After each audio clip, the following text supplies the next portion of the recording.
Hello viewers, स्वागत है आप सभी का मेरे यूट्यूब चैनल स्कूल ट्यूशन गुरुजी में। आज हम बात करेंगे वर्कशीट 85 की, जो कि 12 फरवरी की जारी की गई है। क्लास 10th की साइंस सब्जेक्ट से रिलेटेड वर्कशीट है। बच्चे अपना नाम लिखेंगे और यहाँ अपने क्लास टीचर का नाम लिखेंगे। बच्चों, हमारा चैप्टर चल रहा है लाइफ प्रोसेस और आज हम पढ़ेंगे इसमें रेस्पिरेशन के बारे में।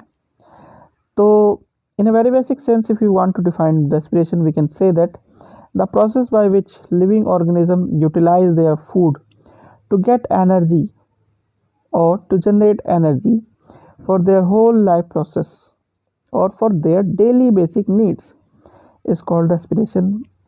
And basically it involves two things. One is breathing itself and another was cellular respiration. And if we consider the respiration, we have two types of respiration. One was aerobic and another was anaerobic respiration, यानी कि दो भागों में विभाजित कर सकते हैं मैंने एरोबिक रेस्पिरेशन और एनारोबिक रेस्पिरेशन को। अब तीन तरीके से हम कह सकते हैं रेस्पिरेशन हो रहा है। पहला है ऑक्सीजन की प्रेजेंस में, दूसरा ऑक्सीजन की एब्सेंस में, और तीसरा है जिसमें ना तो एब्सेंस है ना प्रेजेंस है, यानी इनएप्रोप्रिएट सप्लाई ऑफ ऑक्सीजन हम कह सकते हैं बच्चों, या ये कह सकते हैं लैक ऑफ ऑक्सीजन की सप्लाई है, यानी कम मात्रा में ऑक्सीजन हो रही है। चलिए अब पहले एरोबिक रेस्पिरेशन और एनारोबिक रेस्पिरेशन के कुछ अंतर समझ लेते हैं। यह take place in the presence of oxygen, take place in the absence of oxygen. अब ये कहाँ होती है? It occurs in mitochondria, it occurs in cytoplasm और ईस्ट सेल पर्टिकुलरली। अब इसका एंड प्रोडक्ट क्या होगा? इसका जो एंड प्रोडक्ट होगा कार्बन डाइऑक्साइड एंड H2O यानी वाटर, और इसका एंड प्रोडक्ट क्या होगा बच्चों? अल्कोहल, लैक्टिक एसिड और इनकम्प्लीट ऑक्सीडेशन ऑफ ग्लूकोज होगा इसमें, जिसकी वजह से इस तरह की चीज़ें बन रही हैं। ठीक है बच्चों। अब नीचे क्या दिखाया है? Glucose in the cytoplasm of cell breaks down into pyruvate and energy is released, pyruvate further converts into. तो ये पायरुवेट जो होता है उससे क्या होता है, वो तीन तरीके से चलता है। अब तो पहला है माइटोकॉन्ड्रिया में, दूसरा ईस्ट में, तीसरा मसल्स में, यानी absence, presence, lack of oxygen. अब प्रेजेंस में क्या होगा? कार्बन डाइऑक्साइड, वाटर, एनर्जी बनेगी। एब्सेंस में क्या होगा? Ethanol, carbon dioxide, energy. Lack of oxygen में लैक्टिक एसिड और एनर्जी। अब आगे बढ़ते हैं बच्चों।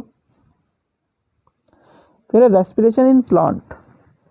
तो जब हम बात करते हैं रेस्पिरेशन इन प्लांट की बच्चों, तो इसमें क्या होता है? एक्सचेंज ऑफ गैसेस होता है डिफ्यूजन मेथड से, यानी कार्बन डाइऑक्साइड और ऑक्सीजन डिफ्यूजन मेथड से ट्रांसपिरेशन जैसी कंडीशंस को पूरा करते हुए, यानी कि रेगुलेट करते हुए बॉडी टेम्परेचर को, स्टोमेटा की सहायता से क्या होता है? फोटोसिंथेसिस प्रोसेस को कैरी आउट करता है। अब स्टोमेटा क्या है? लीफ और का एक तरह से ये कह सकते हैं हम रेस्पिरेटरी ऑर्गन है। अब बात करें अगर टेरेस्ट्रियल एनिमल की, तो टेरेस्ट्रियल एनिमल क्या है? They can breathe by using oxygen which was present in the atmosphere. And on the other hand, if we consider aquatic organism, they get the dissolved form of oxygen from the water.